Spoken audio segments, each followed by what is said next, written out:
Olá pessoal, tudo jóia? Bom, como prometido, a gente está aqui passando a segunda parte sobre a história da devastação da floresta amazônica. Ela vem sofrendo ações do homem desde 1870, como eu já havia dito no vídeo anterior, na parte 1. Se vocês puderem, assistam a primeira parte antes de assistir a segunda parte desse vídeo, para entender melhor o contexto e a história dessa floresta. No vídeo anterior nós falamos até o final da década de 70. Agora nós falaremos a partir da década de 80 até os dias atuais, que são os anos mais severos. Esses anos foram os anos fomentados pelo governo para a colonização desse território de uma forma bem mais massiva e começou a despertar um outro interesse para a população brasileira, principalmente dos agricultores do sul do país. A ideia de aumentar as suas terras, a ideia de aumentar a quantidade produtiva das suas fazendas. Então eles deixaram as propriedades no sul do país e começaram a migrar para o centro e o norte do estado do Mato Grosso e também o estado de Rondônia. No estado do Mato Grosso, a chegada nesse bioma, ela foi proveniente da soja. Mas os colonizadores eles preferiam terras que fossem mais fáceis de serem desmatadas. E no estado do Mato Grosso existe uma particularidade bastante importante em relação a esse bioma, porque nós temos um território muito grande, que é o território de transição Cerrado-Amazônia, que ainda não são árvores tão frondosas, mas são terras excelentes para o cultivo de soja, milho e atualmente algodão. Nesse período, houve-se muito desmatamento, houve-se muita degradação desse bioma. As pessoas entravam com o intuito de abrirem fazendas de 1.000, 2.000, 3.000 hectares, o quanto elas conseguissem, ou então até onde o dinheiro delas alcançavam esse processo de desmatamento. Atualmente, o estado do Mato Grosso, ele é um dos estados mais prósperos do Brasil na questão da agricultura. Hoje ele é considerado o celeiro mundial de alimentos do planeta. Por isso, esse fato bastante importante em relação à floresta amazônica, porque hoje a retirada da floresta amazônica pode sim impactar diretamente as condições e os regimes de chuva desses estados, principalmente os estados Rondônia, Mato Grosso do Sul, Goiás, São Paulo e uma fatia do estado do Paraná. São estados dependentes dos rios voadores do Brasil, que vem da região amazônica do país. Nesse período, a expansão ela foi extremamente massiva, surgiram-se várias cidades. Eu posso até elencar o nome de algumas, né? Nova Mutum, Sorriso, Lucas do Rio Verde, Sinop, que é o trecho da BR-163 no estado do Mato Grosso. Aí nós temos um outro eixo que vai mais para o oeste do estado, sentido Rondônia. Também é um eixo que pega essa floresta de transição. Então, abriram-se campos enormes e ainda com um detalhe, relevo extremamente plano. Nesse período, nós abrimos muito mais que 7, 8 milhões de hectares de terra. Então, isso impactou muito em relação a essa questão do bioma. Mas o mais grave de tudo isso é o que vem acontecendo nos últimos anos, que foi o final da década de 90 até os dias atuais, que é a abertura de fazendas dentro do território amazônico, 100% bioma Amazônia. Essas fazendas hoje utilizam métodos bem parecidos aos métodos que eu citei na década de 70, que é queimada e plantio de pastagens. Atualmente existem 3 tipos de desmatadores nessa região. O primeiro é aquele dono de fazenda que respeita as leis, respeita as condições de abertura das terras, faz projeto, pede aprovação para os órgãos e entidades do estado que são responsáveis pela fiscalização e organização desse território. E aí, a partir daí, eles iniciam o desmatamento. Esse é um desmatamento controlado, que respeita todos os limites determinados por lei. O segundo, são donos de terras que acreditam que ainda existe a impunidade, abrem terra sem nenhum tipo de critério, e ainda é possível nós chegarmos até eles e fiscalizarmos, porque eles existem, eles são registrados em cartório, eles têm vida dependente da pecuária. Eu estou falando de grupos de pessoas que abrem fazendas para pecuária, porque atualmente existem custos de viabilidade econômica para a abertura de uma fazenda para lavoura e tem-se os números que não compensaria desmatar a floresta amazônica, tendo em vista a proteção do bioma amazônico, que determina o seguinte: 80% da propriedade deve ser mantida como reserva legal e 20% pode ser utilizada para outros fins, de uso e ocupação de solo, produção, entre outras coisas. E no caso desse segundo desmatador, ele não respeita essas reservas, ele não respeita essa regra de territorialidade da propriedade dele.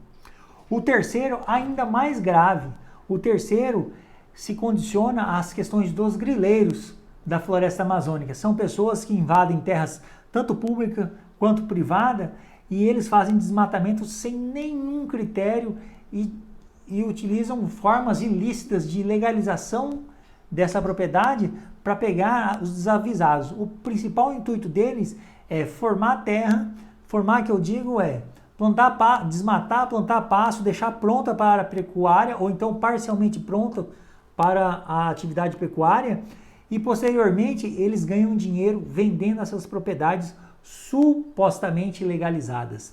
Esse é o pior de todos eles, porque esse de fato não tem como chegar neles se não houver algum tipo de fiscalização massiva e fiscalização intensa para o combate desse tipo de atividade. Aí nós temos um outro fator que muitas pessoas provavelmente vão me perguntar, é a questão dos madeireiros. Atualmente muita gente fala, a Amazônia tem muita madeira ainda para ser derrubada, a Amazônia tem muitas árvores frondosas e tudo mais. Bom, gente, dentro do estado do Mato Grosso, Pará, Rondônia, Amazonas mesmo, tem-se um ditado que diz, não tem lugar aonde o madeireiro ainda não tenha chegado. Os órgãos fiscalizadores hoje estão batendo muito em cima desses madeireiros, porque eles, inclusive, têm mapeado dentro da floresta as melhores árvores. Eles já circularam praticamente quase todo o território amazônico. Eles fazem picadas dentro da floresta para retirar 1, 2, 3, 4 árvores, fazem trajetos só para retirada de alguns exemplares, que são aqueles exemplares mais procurados como madeira de lei, madeira de primeira qualidade. Hoje, a gente tem um processo de degradação da floresta amazônica já mapeado, relativamente mapeado. O que é necessário hoje é que tenha-se ações mais intensivas na fiscalização e na punição desses agentes de degradação da floresta. Esse vídeo, inclusive, ele foi regravado em relação à primeira parte, porque durante essa semana, houve uma ação de um grupo de empresários de grandes empresas que atuam dentro do Brasil com o objetivo de pedir ao governo uma fiscalização mais intensa e mais severa contra esses agentes. A degradação da floresta amazônica hoje, ela está impactando diretamente no comércio dos produtos brasileiros no mercado externo. E como a floresta amazônica está sofrendo déficit de política, déficit de controle de política, ou então não está dentro da agenda, talvez, a prática, né? Porque normalmente as campanhas políticas dizem que a floresta amazônica está na agenda de governo de todos eles que se candidatam à presidência, ao governo do estado, mas de fato não está acontecendo nos dias atuais. Então por isso a preocupação hoje dos empresários, porque existem empresas, apesar de não atuarem dentro do território, elas estão sofrendo impacto direto do fato do Brasil não exercer e não colocar em ação as políticas de conservação desse território. E outro fator bastante importante, que aí a gente fala assim, mas será que é verdade essa degradação? Será que é verdade que se nós retirarmos a floresta amazônica, o planeta sofrerá consequências severas em relação à questão do aquecimento global, em relação às questões climáticas? Bom, 3 brasileiros foram aos Estados Unidos no ano passado e esses 3 brasileiros estavam fazendo um seminário na Universidade de Princeton, nos Estados Unidos, no estado de Nova Jersey, justamente para falar sobre as questões da floresta amazônica. Quais os problemas desse território, o que poderia ser feito. Mas até aquele instante não existia assim, um estudo mais detalhado disso e não existia também uma modelagem ambiental. Para vocês entenderem o que seria uma modelagem ambiental, é um estudo ao qual computadores simulam a realidade do sistema estudado em si e determinam quais seriam os fatores que são os agentes, que somos nós, que agimos dentro desse território e quais as possíveis consequências. E nessa modelagem determinou o seguinte, que nas condições normais, nós, nos próximos 50 anos, nós podemos sofrer um aumento de temperatura média que pode variar de 0,5 grau a 2 graus em média, certo? Isso mantendo as condições atuais da floresta amazônica, mas ainda mantendo o ritmo de emissões de carbono como vem acontecendo. Então aí um professor de Princeton sugeriu aos meninos que fizessem uma condição especial para esse estudo. Nesse estudo, ele colocou 3 cenários diferentes. Esses cenários foram chamados de SPP1 até SPP5, que foi determinado pela agenda na França. Então ele determinou o cenário SPP1, que seria o melhor cenário possível, que seria aquele ideal, que seria aquele cenário onde todos os países cumprissem todas as metas de emissões de carbono e até os mesmos países subdesenvolvidos que emitem carbono fariam um processo de redução até 2100 e os grandes países até 2050, mas com o seguinte detalhe: se nós cumprirmos toda essa agenda e ainda retirarmos a floresta amazônica, qual é a consequência? Certo? Dentro desse cenário, já viu-se que o Brasil sofreria com perda de 25% do seu regime de chuva. Traduzindo isso para o agronegócio e para os brasileiros, existem regiões do nosso país que seriam praticamente inviáveis à vida humana. Aumentaria demais a temperatura média da região. Tem região que aumentaria a temperatura média em 4 graus, 4 graus e meio. Esse estudo deixou claro que se nós não fizermos nada e continuar a devastação da floresta amazônica, as consequências tanto para o Brasil e tanto para o mundo, serão extremamente severas ao ponto de a gente chegar a um nível climático de não conseguir produzir mais cultura alguma. 25% do regime de chuvas equivale a uma redução que varia de 1 a 1,8 milímetros de chuva diário.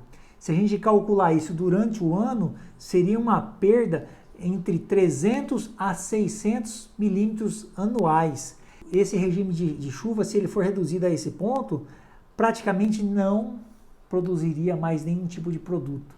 Seria catastrófico a ação da natureza sobre as nossas atuais atitudes em relação ao meio ambiente. Pessoal, esse vídeo eu tentei ser o mais breve possível, falar sobre algumas questões e falar de um estudo. Não falei detalhadamente desse estudo, porque isso estenderia muito e a gente falaria até por mais vídeos e explicar as variáveis desse estudo, os métodos que foram utilizados para a gente chegar a esse resultado. Mas com o que eu disse, já dá para a gente ter mais ou menos uma ideia aonde se pode chegar essa devastação e qual é a consequência que nós, seres humanos, podemos sofrer diretamente. Fora o que a natureza mudaria, os regimes dos biomas, a condição de vida dos animais, a condição das florestas, a possibilidade de desertificação de algumas regiões do planeta, inclusive do Brasil, entre outros fatores. Certo? Espero que tenham gostado do nosso vídeo. Peço que dê o like e também faça inscrição no nosso canal. É a forma que nós temos de continuarmos produzindo algum conteúdo em relação ao meio ambiente, certo? Muito obrigado até agora e até o próximo vídeo.